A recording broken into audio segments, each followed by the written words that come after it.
ಓಂ ಶಾಂತಿ.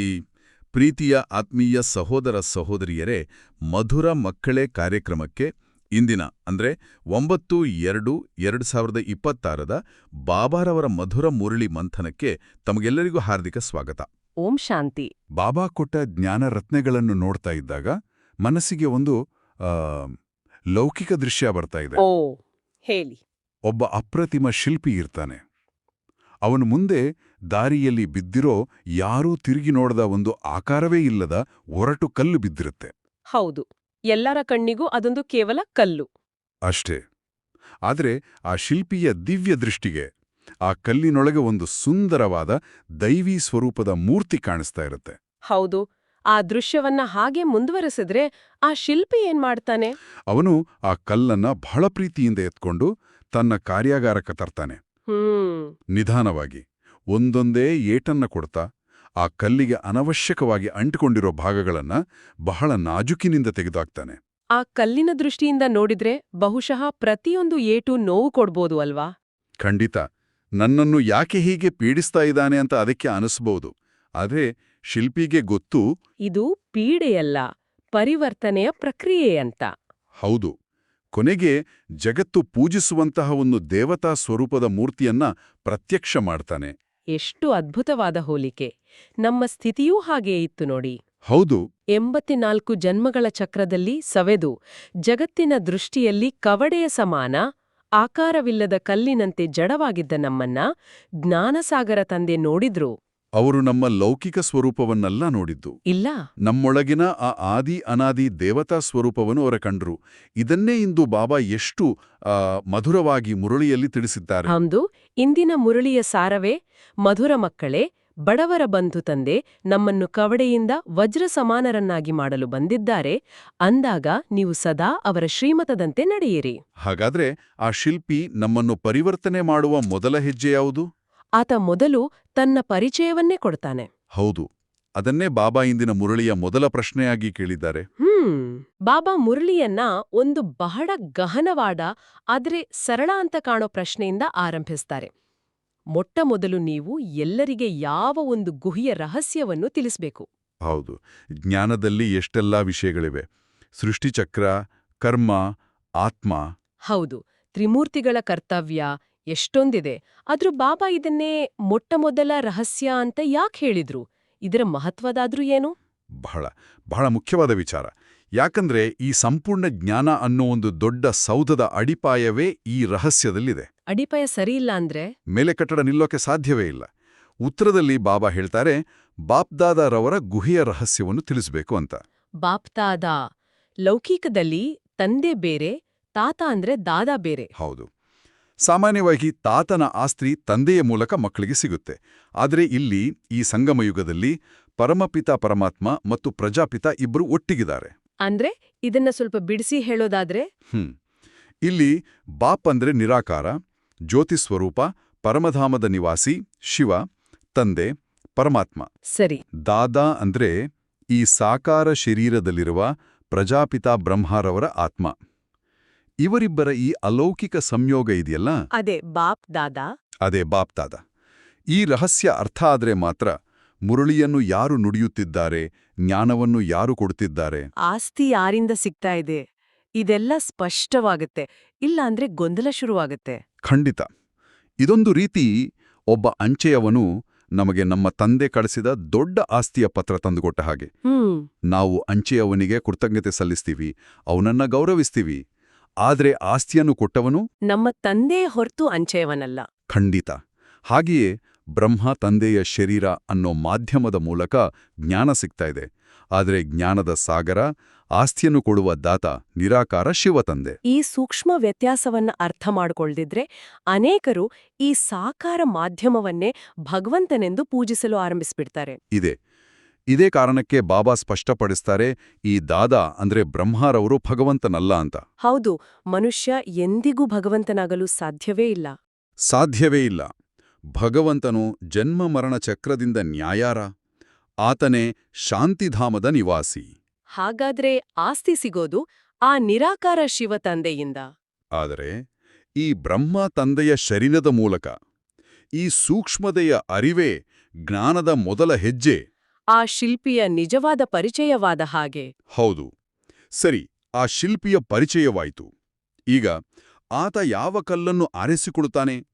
ಜಗತ್ತಿನಲ್ಲಿ ಎಷ್ಟೆಲ್ಲಾ ಸುಂದರವಾದ ಆಕಾರವಿರುವ ಕಲ್ಲುಗಳಿದ್ದರೂ ಆತ ಆರಿಸಿಕೊಳ್ಳೋದು ಮಾತ್ರ ಯಾರೂ ನೋಡದ ಸಾಮಾನ್ಯ ಕಲ್ಲನ್ನು. ಇದಕ್ಕಾಗಿಯೇ ಬಾಬಾ ತಮ್ಮನ್ನು ಬಡವರ ಬಂಧು ಅಂತ ಪರಿಚಯಿಸಿಕೊಳ್ತಾರೆ. ಹೌದು, ಇಲ್ಲಿ ಬಡವರು ಅನ್ನೋ ಪದಕ್ಕೆ ಬಹಳ ಆಳವಾದ ಅರ್ಥವಿದೆ ಅಲ್ವಾ? ಖಂಡಿತ. ಲೌಕಿಕದಲ್ಲಿ ಧನ ಸಂಪತ್ತು ಇಲ್ಲದವರನ್ನ ಬಡವರೆನ್ನುತ್ತಾರೆ. ಆದ್ರೆ ಪರಮಾತ್ಮನ ದೃಷ್ಟಿಯಲ್ಲಿ ಬಡವರೆಂದರೆ 84 ಜನ್ಮಗಳ ದೀರ್ಘ ಯಾತ್ರೆಯನ್ನು ಪೂರೈಸಿ ತಮ್ಮ ಆತ್ಮೀಯ ಶಕ್ತಿ, ಗುಣಗಳು ಮತ್ತು ಮುಖ್ಯವಾಗಿ ಪವಿತ್ರತೆಯನ್ನು ಸಂಪೂರ್ಣವಾಗಿ ಕಳೆದುಕೊಂಡು ಕಂಗಾಲಾದ ಆತ್ಮಗಳು. ಇದನ್ನ ಒಂದು ಬ್ಯಾಟರಿಯ ಉದಾಹರಣೆಯಿಂದ ಅರ್ಥ ಮಾಡಿಕೊಳ್ಬಹುದು ನೋಡಿ. ಹೇಳಿ. ಸತ್ಯಯುಗದ ಆರಂಭದಲ್ಲಿ ನಮ್ಮ ಆತ್ಮ ಅನ್ನೋ ಬ್ಯಾಟರಿ 100% ಚಾರ್ಜ್ ಆಗಿರುತ್ತೆ. ಸಂಪೂರ್ಣ ಸತೋಪ್ರಧಾನ ಸ್ಥಿತಿ. ಶಕ್ತಿ, ಶಾಂತಿ, ಸುಖ, ಪವಿತ್ರತೆ ಎಲ್ಲವೂ ಪರಿಪೂರ್ಣ. ನಂತರ ತ್ರೇತಾಯುಗ, ದ್ವಾಪರಯುಗ, ಕಲಿಯುಗಕ್ಕೆ ಬರ್ತಾ ಆ ಚಾರ್ಜ್ ನಿಧಾನವಾಗಿ ಖಾಲಿಲಾಗ್ತಾ ಬರುತ್ತೆ. ಕಲಿಯುಗದ ಅಂತ್ಯದಲ್ಲಿ ಆ ಬ್ಯಾಟರಿ ಸಂಪೂರ್ಣ ಖಾಲಿಯಾಗಿ ಶೂನ್ಯ ಸ್ಥಿತಿಗೆ ಅಂದ್ರೆ ತಮೋಪ್ರಧಾನ ಸ್ಥಿತಿಗೆ ಬರುತ್ತೆ.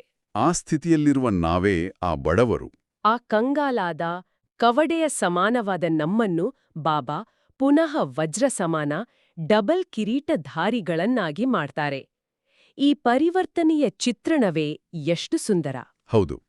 ಒಂದು ತಲೆಯ ಸುತ್ತಲಿರುವ ಪವಿತ್ರತೆಯ ಪ್ರಕಾಶದ ಕಿರೀಟ, ಇನ್ನೊಂದು ರಾಜ್ಯ ಅಧಿಕಾರದ ರತ್ನ ಜಡಿತ ಕಿರೀಟ. ಆದ್ರೆ ಈ ಪರಿವರ್ತನೆ ಆಗೋದು ಹೇಗೆ? ಅದಕ್ಕಿರೋ ಒಂದೇ ಒಂದು ದಾರಿ.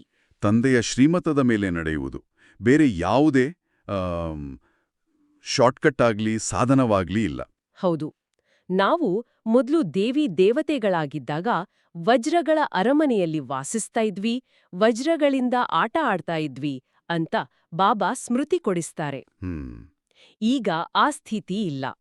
ಇದೇ ಕಾರಣಕ್ಕಾಗಿಯೇ ಭಕ್ತಿ ಮಾರ್ಗದಲ್ಲಿ ನಾವು ಹೇ ಪತಿತ ಪಾವನ, ಬಡವರ ಬಂಧು, ದುಃಖಹರ್ತ ಸುಖಕರ್ತ ಬಂದು ನಮ್ಮನ್ನು ಪುನಃ ಪಾವನರನ್ನಾಗಿ ಮಾಡಿ ಸ್ವರ್ಗದ ಮಾಲೀಕರನ್ನಾಗಿ ಮಾಡಿ ಅಂತ ಹೃದಯಪೂರ್ವಕವಾಗಿ ಕರೀತಾ ಇದ್ವಿ. ಆ ಕರೆಯ ಫಲವೇ ಈಗ ತಂದೆಯ ಆಗಮನ. ಹಾಗಾದ್ರೆ ಆ ಶಿಲ್ಪಿ ನಮ್ಮನ್ನು ಪರಿವರ್ತನೆ ಮಾಡೋಕೆ ಬಳಸೋ ಉಪಕರಣಗಳು ಯಾವುವು? ಒಳ್ಳೆಯ ಪ್ರಶ್ನೆ. ಆ ಕಲ್ಲಿನ ಅನವಶ್ಯಕ ಭಾಗಗಳನ್ನ ತೆಗೆಯೋಕೆ ಆತ ಉಳಿ ಮತ್ತು ಸುತ್ತಿಗೆಯನ್ನ ಬಳಸ್ತಾನೆ. ಹಾಗೆಯೇ ಬಾಬಾ ನಮ್ಮ ಪರಿವರ್ತನೆಗಾಗಿ 2 ಮುಖ್ಯ ಉಪಕರಣಗಳನ್ನ ಕೊಡ್ತಾರೆ. ಒಂದು ಜ್ಞಾನ, ಇನ್ನೊಂದು ಯೋಗ. ಖಂಡಿತ. ಬಾಬಾ ಹೇಳ್ತಾರೆ, ಮಕ್ಕಳೇ, ನೀವು ಈಗ ಶೂದ್ರರಿಂದ ಬ್ರಾಹ್ಮಣರಾಗಿದ್ದೀರಿ. ಇದೊಂದು ಆಧ್ಯಾತ್ಮಿಕ ಬಟ್ಟಿ. ಈ ಬಟ್ಟಿಯಲ್ಲಿ ಹೊರಗಿನ ಯಾವ ನೆನಪೂ ಬರಬಾರ್ದು. ನಾವು ಈ ಜ್ಞಾನ ಮಾರ್ಗಕ್ಕೆ ಬಂದಾಗ ಹಳೆಯ ಪ್ರಪಂಚ, ಹಳೆಯ ದೇಹಾಭಿಮಾನ, ಹಳೆಯ ಸಂಸ್ಕಾರಗಳನ್ನ ಮರಿಬೇಕು. ಆಗ ಮಾತ್ರ ಪರಿವರ್ತನೆ ಸಾಧ್ಯ. ಶಿವತಂದೆಯು ಬ್ರಹ್ಮಾರವರ ಮುಖಕಮಲದ ಮೂಲಕ ನಮಗೆ ನರಕದಿಂದ ಸ್ವರ್ಗದ ರಾಜಧಾನಿಯ ಮಾಲೀಕರನ್ನಾಗಿಸೋ ಜ್ಞಾನವನ್ನ ಕೊಡ್ತಾ ಇದ್ದಾರೆ. ಆ ಪರಿವರ್ತನೆಯ ಪ್ರಕ್ರಿಯೆಯನ್ನು ಬಾಬಾ ಎಷ್ಟು ಸ್ಪಷ್ಟವಾಗಿ ವಿವರಿಸ್ತಾರೆ ನೋಡಿ. ಅರ್ಧಕಲ್ಪ ಅಂದ್ರೆ ದ್ವಾಪರ ಮತ್ತು ಕಲಿಯುಗದಲ್ಲಿ ನಾವು ಕಾಮಚಿತೆಯ ಮೇಲೆ ಕುಳಿತು ಶ್ಯಾಮ್ ಅಂದ್ರೆ ಕಪ್ಪಾಗಿದ್ದೇವೆ. ಆತ್ಮ ತನ್ನ ಮೂಲ ಸ್ವರೂಪದ ತೇಜಸ್ಸನ್ನ, ಪವಿತ್ರತೆಯನ್ನ ಕಳೆದುಕೊಂಡಿದೆ. ಹೌದು. ಈಗ ಬಾಬಾ ಹೇಳ್ತಾರೆ, ಮಕ್ಕಳೇ, ಈಗ ಜ್ಞಾನಚಿತೆಯ ಮೇಲೆ ಕುಳಿತುಕೊಳ್ಳಿ. ಈ ಜ್ಞಾನ ಅನ್ನೋ ಅಗ್ನಿಯು ನಮ್ಮ ವಿಕಾರಗಳನ್ನ ಸುಟ್ಟು ಹಾಕತ್ತೆ. ಆದ್ರೆ ಕೇವಲ ಜ್ಞಾನದಿಂದಲೇ ಎಲ್ಲವೂ ಸುಟ್ಟು ಹೋಗುಲ್ಲ ಅಲ್ವಾ? ಇಲ್ಲ. ಆತ್ಮದಲ್ಲಿ 63 ಜನ್ಮಗಳಿಂದ ಅಂಟ್ಕೊಂಡಿರೋ ತುಕ್ಕನ್ನು ತೆಗೆಯಕ್ಕೆ ನೆನಪಿನ ಯಾತ್ರೆ ಎಂಬ ಯೋಗಾಗ್ನಿ ಬೇಕೇ ಬೇಕು. ಜ್ಞಾನ ಅನ್ನೋದು ಮಾಹಿತಿಯಾದ್ರೆ ಯೋಗ ಅದರ ಅನುಭೂತಿ ಮತ್ತು ಶಕ್ತಿ. ಹೌದು. ಕರ್ಮ ಮಾಡ್ತಾ ಬುದ್ಧಿಯಲ್ಲಿ ತಂದೆಯ ನೆನಪಿರಬೇಕು. ನಾನು ಆತ್ಮ, ನನ್ನ ತಂದೆ ಪರಮಾತ್ಮ. ಈ ಸ್ಮೃತಿಯೇ ಯೋಗಾಗ್ನಿ. ಆ ಅಗ್ನಿಯೇ ನಮ್ಮ ಪಾಪಕರ್ಮಗಳನ್ನ ಭಸ್ಮ ಮಾಡೋದು. ಬಾಬಾ ಇದಕ್ಕೊಂದು ಸುಲಭವಾದ ಮಾಪಕವನ್ನು ಕೊಡ್ತಾರೆ. ಬಾಬಾರನ್ನು ನೆನಪು ಮಾಡಿದರೆ ಬುದ್ಧಿ ಚಿನ್ನದ ಪಾತ್ರೆಯಾಗುತ್ತೆ, ಮರೆತರೆ ಕಬ್ಬಿಣದ ಪಾತ್ರೆಯಾಗುತ್ತೆ. ಹೌದು. ದಿನದಲ್ಲಿ ನಾವು ಇದನ್ನ ಸ್ವತಃ ಪರಿಶೀಲಿಸಿಕೊಳ್ಬೋದು. ನಮ್ಮ ಬುದ್ಧಿಯಲ್ಲಿ ನಿರಂತರ ತಂದೆಯ ನೆನಪಿದ್ರೆ ನಮ್ಮ ಸಂಕಲ್ಪ, ಮಾತು, ಕರ್ಮ ಎಲ್ಲವೂ ಶ್ರೇಷ್ಠವಾಗುತ್ತೆ, ಚಿನ್ನದಂತೆ ಮೌಲ್ಯಯುತವಾಗುತ್ತೆ. ಹೌದು. ಯಾವಾಗ ನಾವು ದೇಹ ಮತ್ತು ದೇಹದ ಸಂಬಂಧಗಳನ್ನು ನೆನಪು ಮಾಡ್ತೀವೋ ಆಗ ಬುದ್ಧಿ ಕಬ್ಬಿಣದಂತೆ ಭಾರವಾಗಿ ವಿಕಾರಗಳ ತುಕ್ಕಿನಿಂದ ಮಲಿನವಾಗುತ್ತೆ. ಇದಕ್ಕಾಗಿಯೇ ಬಾಬಾ ಅಮೃತವೇಳೆಯ ಸಮಯವನ್ನ ಅಂದ್ರೆ ಮುಂಜಾನೆಯ ಸಮಯವನ್ನ ಬಹಳ ಶ್ರೇಷ್ಠ ಅಂತ ಸ್ಮೃತಿ ಕೊಡಿಸ್ತಾರೆ. ಖಂಡಿತ. ಆ ಸಮಯದಲ್ಲಿ ವಾತಾವರಣ ಶಾಂತವಾಗಿರುತ್ತೆ, ಮನಸ್ಸೂ ಶಾಂತವಾಗಿರುತ್ತೆ, ತಂದೆಯ ನೆನಪು ಮಾಡೋದು ಬಹಳ ಸಹಜ ಮತ್ತು ಶಕ್ತಿಶಾಲಿಯಾಗಿರುತ್ತೆ. ದಿನದ ಆರಂಭವೇ ಶಕ್ತಿಶಾಲಿಯಾಗಿದ್ರೆ ಇಡೀ ದಿನ ನಮ್ಮ ಸ್ಥಿತಿ ಚೆನ್ನಾಗಿರುತ್ತೆ. ಸರಿ, ಆ ಶಿಲ್ಪಿಗೆ ತನ್ನ ಮೂರ್ತಿಯ ಅಂತಿಮ ಸ್ವರೂಪದ ಬಗ್ಗೆ ಒಂದು ಸ್ಪಷ್ಟವಾದ ಚಿತ್ರಣ ಇರುತ್ತಲ್ವಾ? ಹೌದು ಹೌದು, ಅವನ ಮನಸ್ಸಲ್ಲಿ ಪೂರ್ತಿ ಚಿತ್ರ ಇರುತ್ತೆ. ಖಂಡಿತ. ಆತ ಏನನ್ನು ಕೆತ್ತುತ್ತಿದ್ದಾನೆ ಅನ್ನೋದು ಅವನಿಗೆ ಗೊತ್ತಿರುತ್ತೆ. ಅವನಿಗೆ ಪಕ್ಕ ಗೊತ್ತಿರುತ್ತೆ. ಹಾಗೆಯೇ ನಮ್ಮ ಅಂತಿಮ ದೇವತಾ ಸ್ವರೂಪದ ಬಗ್ಗೆ ಮತ್ತು ಈ ಇಡೀ ಸೃಷ್ಟಿಯ ನಾಟಕದ ಬಗ್ಗೆ ಬಾಬಾ ನಮಗೊಂದು ಸ್ಪಷ್ಟವಾದ ಜ್ಞಾನವನ್ನ, ಒಂದು ನಕ್ಷೆಯನ್ನ ಕೊಡ್ತಾರೆ. ಅದೇ ಸೃಷ್ಟಿ ಚಕ್ರದ ಜ್ಞಾನ. ಹೌದು. ನಾವು ಬ್ರಾಹ್ಮಣ, ದೇವತಾ, ಕ್ಷತ್ರಿಯ, ವೈಶ್ಯ, ಶೂದ್ರ ವರ್ಣಗಳಲ್ಲಿ ಹೇಗೆ 84 ಜನ್ಮಗಳ ಪಾತ್ರವನ್ನ ಅಭಿನಯಿಸ್ತೀವಿ ಅಂತ ಬಾಬಾ ಸ್ಪಷ್ಟಪಡಿಸ್ತಾರೆ. ಮೊದಲು ಸತ್ಯಯುಗದಲ್ಲಿ ಪೂಜ್ಯರಾಗಿದ್ದ ನಾವೇ, ನಂತರ ಭಕ್ತಿ ಮಾರ್ಗದಲ್ಲಿ ಪೂಜಾರಿಗಳಾಗ್ತೀವಿ. ನಮ್ಮದೇ ಜಡಚಿತ್ರಗಳಿಗೆ ನಾವೇ ಪೂಜೆ ಮಾಡ್ತೀವಿ. ಈ ಜ್ಞಾನಬುದ್ಧಿಯಲ್ಲಿದ್ದಾಗ ನಾವು ಈಗ ಎಲ್ಲಿದ್ದೇವೆ ಮತ್ತು ಎಲ್ಲಿಗೆ ಹೋಗ್ತಾ ಇದ್ದೀವಿ ಅನ್ನೋದು ಸ್ಪಷ್ಟವಾಗುತ್ತೆ. ಆಗ ಪುರುಷಾರ್ಥ ಮಾಡೋಕ್ಕೆ ಹುಮ್ಮಸ್ಸು ಬರುತ್ತೆ. ನಾವು ಈಗ ಇರೋದು ಕಲಿಯುಗದ ಅಂತ್ಯ ಮತ್ತು ಸತ್ಯಯುಗದ ಆರಂಭದ ನಡುವಿನ ಈ ಚಿಕ್ಕ ಆದರೆ ಅತ್ಯಂತ ಮಹತ್ವಪೂರ್ಣವಾದ ಸಂಗಮ ಯುಗದಲ್ಲಿ. ಹೌದು. ಈ ಯುಗದಲ್ಲಿಯೇ ಪರಮಾತ್ಮನ ಅವತರಣೆಯಾಗುತ್ತೆ. ಬಾಬಾ ಬ್ರಹ್ಮರವರ ಮೂಲಕ ಸ್ವರ್ಗದ ಸ್ಥಾಪನೆ ಮತ್ತು ಶಂಕರನ ಮೂಲಕ ಹಳೆಯ ಪತಿತ ಪ್ರಪಂಚದ ವಿನಾಶವನ್ನ ಮಾಡಿಸ್ತಾರೆ. ಇಲ್ಲಿ ವಿನಾಶ ಅನ್ನೋ ಪದ ಕೇಳಿ ಭಯಪಡುವ ಅವಶ್ಯಕತೆ ಇಲ್ಲ ಅಲ್ವಾ? ಖಂಡಿತ ಇಲ್ಲ. ಬಾಬಾ ಇದನ್ನ ಬಹಳ ಸ್ಪಷ್ಟವಾಗಿ ವಿವರಿಸ್ತಾರೆ. ಶಿಲ್ಪಿ ಆ ಕಲ್ಲಿನ ಅನವಶ್ಯಕ ಭಾಗವನ್ನು ತೆಗೆಯುವಾಗ ಆ ಭಾಗಗಳು ವಿನಾಶ ಹೊಂದುತ್ತವೆ, ಆದರೆ ಅದು ಸುಂದರ ಮೂರ್ತಿಯ ಸ್ಥಾಪನೆಗಾಗಿ ಅವಶ್ಯಕ. ಹೌದು. ಹಾಗೆಯೇ ಈ ತಮೋಪ್ರಧಾನ ದುಃಖಮಯ ಹಳೆಯ ಪ್ರಪಂಚವು ವಿನಾಶವಾಗಿ ಹೊಸ ಸತೋಪ್ರಧಾನ ಸುಖಮಯ ಪ್ರಪಂಚವು ಸ್ಥಾಪನೆಯಾಗುತ್ತೆ. 5000 ವರ್ಷಗಳ ಹಿಂದೆ ನಡೆದ ಮಹಾಭಾರತ ಯುದ್ಧದ ಹಾಗೆ ಈಗಲೂ ವಿನಾಶದ ತಯಾರಿಯಾಗಿದೆ ಅಂತ ಬಾಬಾ ಹೇಳ್ತಾರೆ. ಹೌದು.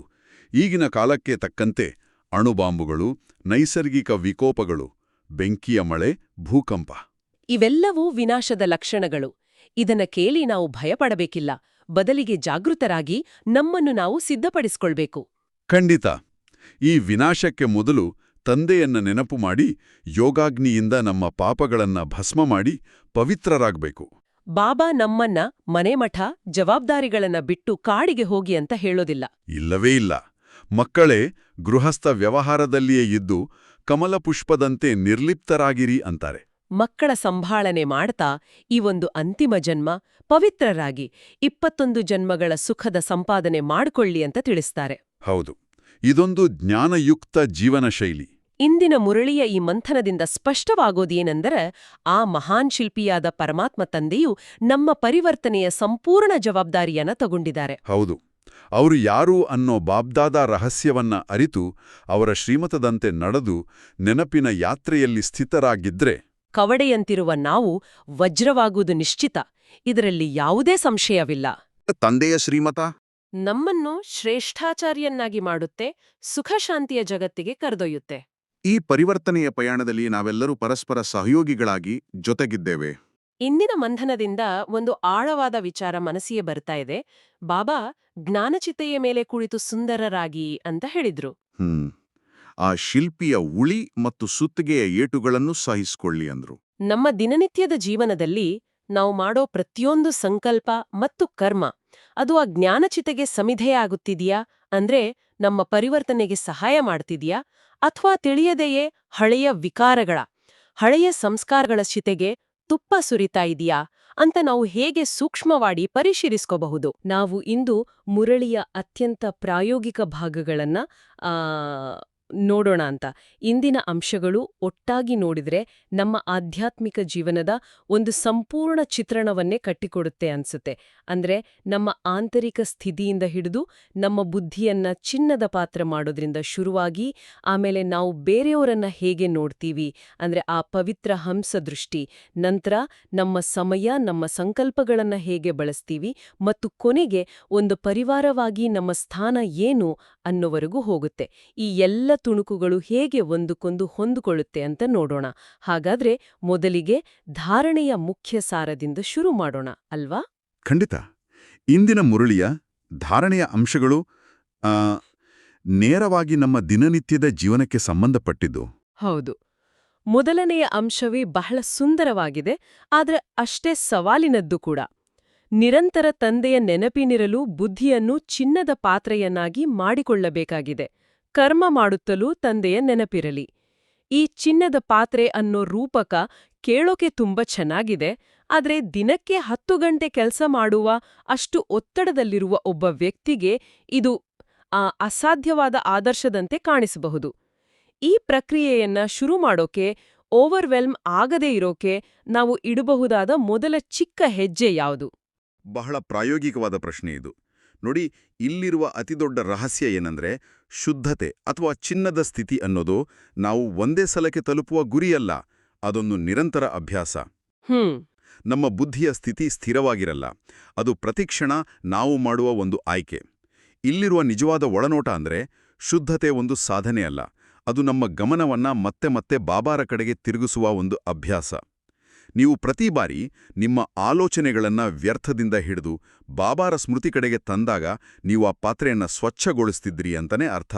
ಓ, ಆಫೀಸ್ ಕೆಲಸದ ಮಧ್ಯೆ 1 ಸೆಕೆಂಡ್ ಬಾಬಾ ಅಂತ ನೆನಪಿಸ್ಕೊಂಡ್ರು ಸಾಕು, ಆ ಕ್ಷಣದಲ್ಲಿ ನಿಮ್ಮ ಬುದ್ಧಿ ಚಿನ್ನದ ಪಾತ್ರೆಯಾಗತ್ತೆ. ಓ, ಹಾಗಾದ್ರೆ ನೀವು ಹೇಳ್ತಿರೋದು ನಾವು ಮತ್ತೆ ಮತ್ತೆ ದಾರಿ ತಪ್ಪಿದ್ರೂ ಪ್ರತಿ ಬಾರಿ ಮರಳಿ ಬರೋದು ಮುಖ್ಯ ಅಂತ. ಇದು ತಪ್ಪು ಮಾಡಿದಾಗ ಬರುವ ನಿರಾಶೆಯನ್ನ ಕಡಿಮೆ ಮಾಡತ್ತೆ. ಅಯ್ಯೋ, ನನ್ನ ಬುದ್ಧಿ ಮತ್ತೆ ಕಬ್ಬಿಣವ ಪಾತ್ರೆ ಆಯ್ತಲ್ಲ ಅಂತ ಕೊರಗೋ ಬದ್ಲು, ಸರಿ, ಈಗ ಮತ್ತೆ ಅದನ್ನ ಸ್ವಚ್ಛಗೊಳಿಸೋ ಸಮಯ ಅಂತ ಭಾವಿಸ್ಬೋದು ಅಲ್ವಾ? ನಿಖರವಾಗಿ ಅದೇ. ನೆನಪು ಮರೆತಾಗ ಬುದ್ಧಿ ಕಬ್ಬಿಣದ ಪಾತ್ರೆಯಾಗತ್ತೆ, ಅಲ್ಲಿ ಮಾಯೆ ಸುಲಭವಾಗಿ ಪ್ರವೇಶ ಮಾಡುತ್ತೆ. ಆದರೆ ಆ ಅರಿವು ಬಂದ ತಕ್ಷಣವೇ ಒಂದೇ ಒಂದು ಶ್ರೇಷ್ಠ ಸಂಕಲ್ಪದಿಂದ ಅದನ್ನ ಮತ್ತೆ ಚಿನ್ನದ ಪಾತ್ರೆಯನ್ನಾಗಿ ಪರಿವರ್ತಿಸಬಹುದು. 2ನೇ ಅಂಶ ಕೂಡ ಇದಕ್ಕೆ ಸಂಬಂಧಪಟ್ಟಿದ್ದು. ಮುರುಳಿಯನ್ನೆಂದೂ ತಪ್ಪಿಸಬಾರದು, ಭಟ್ಟಿಯಲ್ಲಿ ಹೊರಗಿನದೇನು ನೆನಪಿಗೆ ಬರಬಾರದು. ಹೌದು, ಭಟ್ಟಿ ಅಂದ ತಕ್ಷಣ ನಮ್ಗೆ ಮುರುಳಿ ಬಣ್ಣದ ಚಿತ್ರಣ ಬರುತ್ತೆ. ಆದ್ರೆ ಮನೆಯಲ್ಲಿ ನಮ್ಮ ದೈನಂದಿನ ಜಂಜಾಟದ ಮಧ್ಯೆ ಮನಸ್ಸನ್ನ ಈ ತೀವ್ರ ತಪಸ್ಸಿನ ಸ್ಥಿತಿಯಲ್ಲಿಡೋದು ಹೇಗೆ? ಅಂದ್ರೆ ಹೊರಗಿನ ಗದ್ದಲ ಮನಸ್ಸಿನೊಳಗೆ ಬರದಂತೆ ತಡೆಯೋದು ಹೇಗೆ? ಅದಕ್ಕೆ ಬಾಬಾ ಒಂದು ಸುಂದರ ಇಶಾರೆ ಕೊಡ್ತಾರೆ. ಮಧುಬನದಲ್ಲಿ ಶೂದ್ರ ಸಂಪ್ರದಾಯದ ಸಂಘವಿಲ್ಲ, ಕೇವಲ ಬ್ರಾಹ್ಮಣರ ಸಂಘವಿದೆ ಅಂತ. ಇದರ ಆಂತರಿಕ ಅರ್ಥ, ನಾವು ನಮ್ಮ ಮನಸ್ಸಿನಲ್ಲಿ ಲೌಕಿಕ ವ್ಯರ್ಥ ವಿಷಯಗಳ ಸಂಘ ಮಾಡದೆ ಕೇವಲ ಜ್ಞಾನ ಮತ್ತು ಯೋಗದ ಚಿಂತನೆಯಲ್ಲಿ ಮುಳುಗಿದಾಗ ನಾವು ಎಲ್ಲಿದ್ರೂ ಭಟ್ಟಿಯ ಅನುಭವ ಮಾಡಬಹುದು. ಪ್ರತಿದಿನ ಮುರುಳಿ ಕೇಳೋದು ನಮ್ಮ ಬುದ್ಧಿಗೆ ಒಂದು ರಕ್ಷಣಾ ಕವಚ ಹಾಕಿದಾಗೆ. ಹೌದು. ಜ್ಞಾನದ ಅಂಶಗಳು ಮನಸ್ಸಿನಲ್ಲಿ ತುಂಬಿದ್ದಾಗ ಹೊರಗಿನ ವ್ಯರ್ಥ ವಿಷಯಗಳು ಸುಲಭವಾಗಿ ಒಳಬರಲ್ಲ. ಮುರುಳಿ ತಪ್ಪಿಸಿದ್ರೆ ಆ ಕವಚ ದುರ್ಬಲಾಗುತ್ತೆ, ಆಗ ಮನಸ್ಸು ಹೊರಗೆ ಅಲಿಯೋಕ್ ಶುರು ಮಾಡುತ್ತೆ.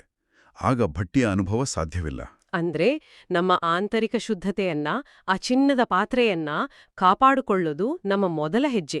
ಆದ್ರೆ ನಾವು ಸಮಾಜದಲ್ಲಿ ಒಬ್ಬರೇ ಇರೋದಿಲ್ಲ.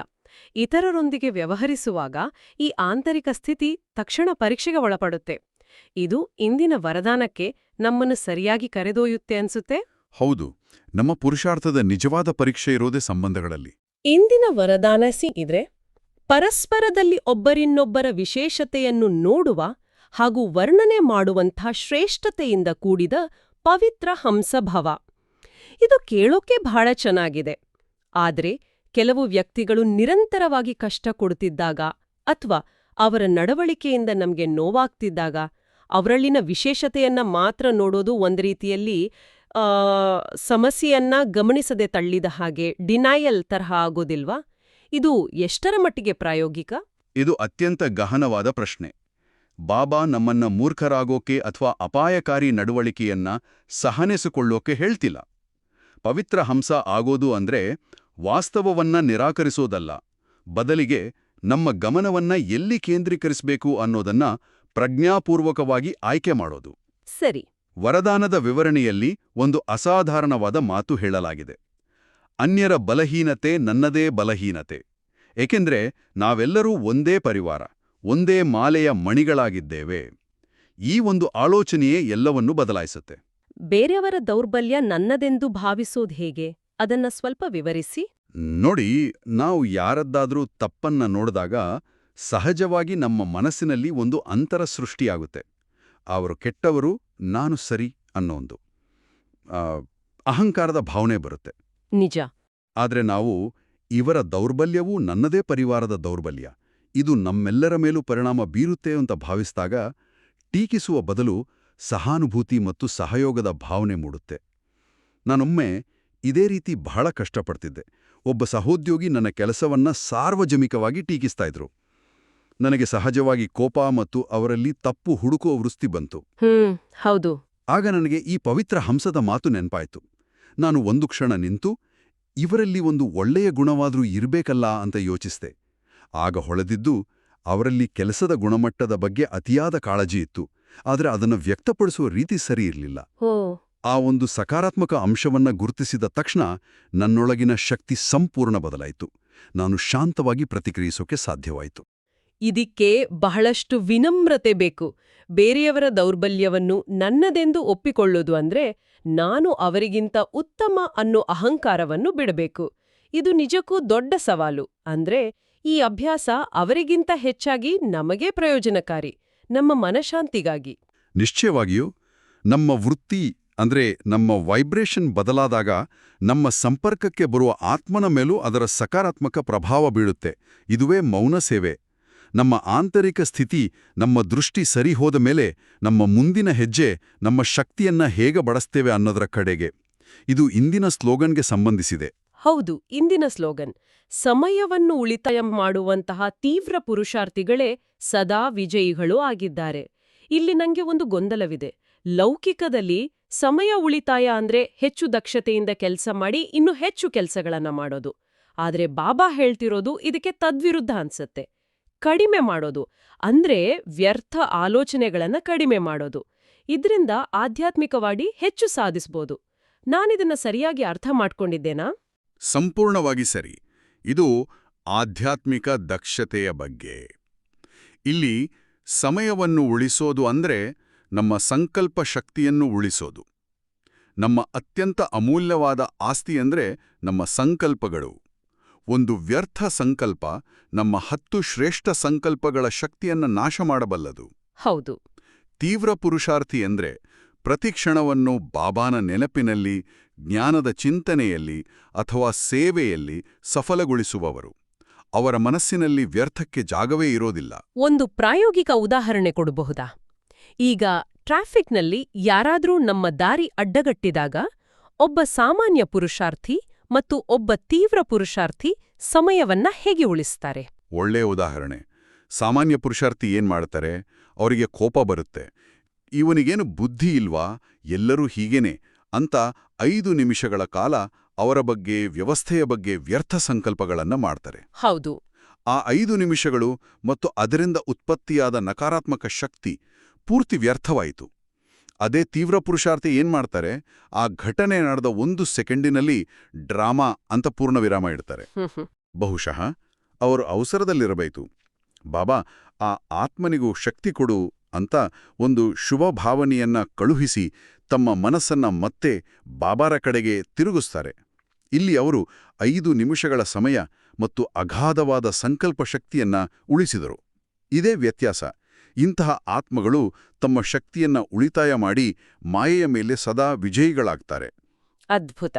ಅಂದ್ರೆ ನಮ್ಮ ಆಂತರಿಕ ಜಗತ್ತು, ನಮ್ಮ ಸಂಕಲ್ಪ ಶಕ್ತಿ ನಮ್ಮ ನಿಯಂತ್ರಣದಲ್ಲಿದ್ದಾಗ ನಾವು ಸಮೂಹದಲ್ಲಿ, ಪರಿವಾರದಲ್ಲಿ ಹೇಗಿರ್ಬೇಕು ಅನ್ನೋ ಪ್ರಶ್ನೆ ಬರುತ್ತೆ.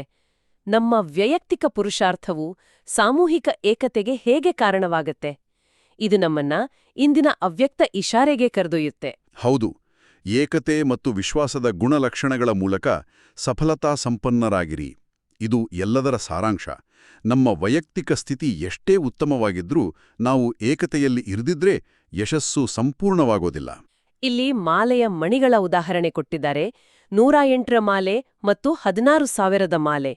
ಇದು ಬಹಳ ಗಂಭೀರವಾದ ಚಿತ್ರಣವನ್ನ ನೀಡುತ್ತೆ. ಅಂದ್ರೆ ಸಣ್ಣ ಭಿನ್ನಾಭಿಪ್ರಾಯಗಳು, ನನ್ನ ಮಾತು ಸರಿ ನಿಂದು ತಪ್ಪು ಅನ್ನೋ ಸಣ್ಣ ವಾದಗಳು ಕೂಡ ನಮ್ಮನ್ನ 108ರ ಆಂತರಿಕ ವಲಯದಿಂದ ಹೊರಹಾಕಬಲ್ಲವು ಅಂತ ಇದರರ್ಥನ. ಹೌದು. ವೈಜಯಂತಿ ಮಾಲೆಯ ಮಣಿಗಳು ಒಂದೇ ರೀತಿ ಒಂದೇ ದಾರದಲ್ಲಿ ಪೋಣಿಸಲ್ಪಟ್ಟಿರ್ತಾವೆ. ಹಾಗೆಯೇ ನಾವೆಲ್ಲರೂ ಶ್ರೀಮತ ಎಂಬ ಒಂದೇ ದಾರದಲ್ಲಿ ಪೋಣಿಸಲ್ಪಟ್ಟಾಗ ಮಾತ್ರ ಆ ವಿಜಯದ ಮಾಲೆಯಲ್ಲಿ ಬರಲು ಸಾಧ್ಯ. ಎರಡು ಮತಗಳು ಬಂದ ತಕ್ಷಣ ಅಂದ್ರೆ ನನ್ನ ಮತ ಅವರ ಮತ ಅನ್ನೋ ಭೇದ ಬಂದ ತಕ್ಷಣ ನಾವು ಆ ಒಂದು ದಾರದಿಂದ ಬೇರೆಯಾಗುತ್ತೇವೆ. ಹಾಗಾದರೆ ಇಲ್ಲಿ ಒಂದು ಪ್ರಾಯೋಗಿಕ ಸವಾಲು ಬರುತ್ತೆ. ಕೆಲವೊಮ್ಮೆ ಸೇವೆಯ ಸ್ಥಳದಲ್ಲಿ ನಮ್ಮ ಉಪಾಯ ಅಥವಾ ಯೋಚನೆ ನಿಜವಾಗಿಯೂ ಉತ್ತಮವಾಗಿದೆ ಮತ್ತು ಹೆಚ್ಚು ಪ್ರಯೋಜನಕಾರಿ ಅಂತ ನಮಗೆ ಪ್ರಾಮಾಣಿಕವಾಗಿ ಅನ್ಸುತ್ತೆ. ಅಂತಹ ಸಮಯದಲ್ಲಿ ನಮ್ಮ ವೈಯಕ್ತಿಕ ಅಭಿಪ್ರಾಯವನ್ನು ಬದಿಗಿಟ್ಟು ಶ್ರೀಮತವೆಂಬ ಒಂದೇ ದಾರದಲ್ಲಿ ಸ್ಥಿತರಾಗಿರಲು ನಾವು ತೆಗೆದುಕೊಳ್ಳಬೇಕಾದ ಪ್ರಾಯೋಗಿಕ ಹೆಜ್ಜೆ ಯಾವುದು? ಇದು ಪುರುಷಾರ್ಥದ ಅತ್ಯಂತ ಸೂಕ್ಷ್ಮ ಹಂತ. ಇಲ್ಲಿ ವಿಶ್ವಾಸದ ಪಾತ್ರ ಬರುತ್ತೆ. ಮೊದಲನೇದಾಗಿ ನಮ್ಮ ಯೋಜನೆ ಉತ್ತಮವಾಗಿದ್ರೂ ಅದನ್ನ ಅತ್ಯಂತ ವಿನಮ್ರವಾಗಿ ಮಂಡಿಸಬೇಕು. ಎರಡನೇದಾಗಿ ನಿರ್ಣಯವು ಬೇರೆದೇ ಆದಾಗ ಅದನ್ನ ಬಾಬಾರ ಇಚ್ಛೆ ಮತ್ತು ಡ್ರಾಮಾದ ಕಲ್ಯಾಣಕಾರಿ ದೃಶ್ಯವೆಂದು ಒಪ್ಪಿಕೊಳ್ಳುವ ಶಕ್ತಿ ಬೇಕು. ಸರಿ. ಇಲ್ಲಿ ನಾನು ಸರಿ ಅಂತ ಸಾಬೀತುಪಡಿಸೋದಕ್ಕಿಂತ ಪರಿವಾರದ ಏಕತೆ ಮುಖ್ಯ ಅನ್ನೋ ಭಾವನೆ ಬೇಕು. ಬಾಬರ ಮೇಲೆ, ಡ್ರಾಮಾದ ಮೇಲೆ ಮತ್ತು ನಿಮಿತ್ತರಾದ ಆತ್ಮರ ಮೇಲೆ ಸಂಪೂರ್ಣ ವಿಶ್ವಾಸವಿದ್ದಾಗ ಮಾತ್ರ ಇದು ಸಾಧ್ಯ. ಯಶಸ್ಸು ವೈಯಕ್ತಿಕ ಯೋಚನೆಯಿಂದ ಬರೋದಿಲ್ಲ, ಅದು ಏಕತೆಯಿಂದ ಬರುತ್ತದೆ.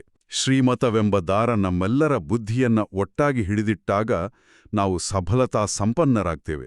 ಹಾಗಾದ್ರೆ ಇಂದಿನ ಚರ್ಚೆಯ ಸಾರಾಂಶ ಅಂದ್ರೆ ನಮ್ಮ ಪ್ರಯಾಣವು ವೈಯಕ್ತಿಕ ಶುದ್ಧತೆಯಿಂದ ಪ್ರಾರಂಭವಾಗಿ ಇತರರ ಬಗ್ಗೆ ಶ್ರೇಷ್ಠ ದೃಷ್ಟಿಯನ್ನು ಹೊಂದುವುದರ ಮೂಲಕ ನಮ್ಮ ಸಂಕಲ್ಪ ಶಕ್ತಿಯನ್ನು ಉಳಿಸಿಕೊಂಡು ಅಂತಿಮವಾಗಿ ಸಾಮೂಹಿಕ ಏಕತೆ ಮತ್ತು ವಿಶ್ವಾಸದಲ್ಲಿ ವಿಲೀನಗೊಳ್ಳುತ್ತದೆ. ಇದೊಂದು ಸಂಪೂರ್ಣ ವೃತ್ತ. ನಿಖರವಾಗಿ ಒಂದಕ್ಕೊಂದು ಹೆಣೆದುಕೊಂಡಿವೆ. ಹಾಗಾದ್ರೆ ಇಂದಿನ ಈ ಆಳವಾದ ಚರ್ಚೆಯಿಂದ ನಮ್ಮ ಜೀವನದಲ್ಲಿ ತಕ್ಷಣವೇ ಅಳವಡಿಸಿಕೊಳ್ಳಬಹುದಾದ ಒಂದು ಮುಖ್ಯ ಅಭ್ಯಾಸ ಯಾವುದು? ಇಂದಿನಿಂದ ಒಂದು ದಿನದ ಮಟ್ಟಿಗಾದ್ರೂ ಪವಿತ್ರ ಹಂಸದ ಅಭ್ಯಾಸವನ್ನ ಮಾಡೋಣ.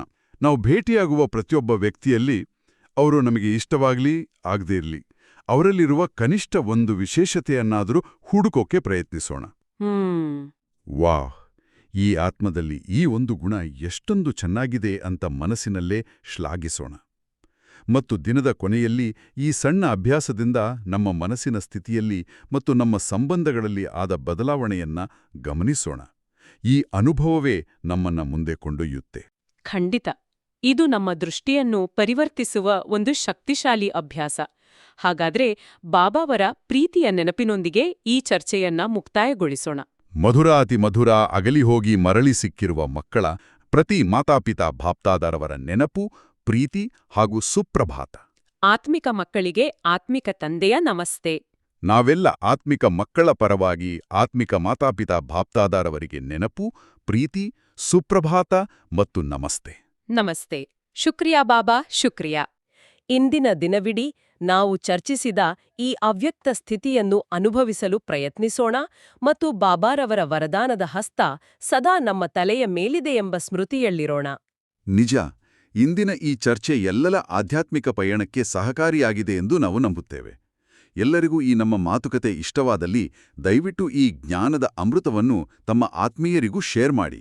ಹೌದು, ಮತ್ತು ಇಂತಹ ದೈನಂದಿನ ಮುರಳಿ ಮಂಥನಕ್ಕಾಗಿ ನಮ್ಮ ಶಿವವಾಣಿ ಚಾನೆಲ್ ಅನ್ನು ಸಬ್ಸ್ಕ್ರೈಬ್ ಮಾಡಲು ಮರೆಯಬೇಡಿ. ಹಾಗಾದರೆ ನಾಳೆ ಮತ್ತೆ ಭೇಟಿಯಾಗೋಣ. ಅಲ್ಲಿಯವರೆಗೆ ಬಾಬಾರವರ ಸಿಹಿ ನೆನಪಿನಲ್ಲಿರಿ. ಓಂ ಶಾಂತಿ. ಓಂ ಶಾಂತಿ. ಓಂ ಶಾಂತಿ.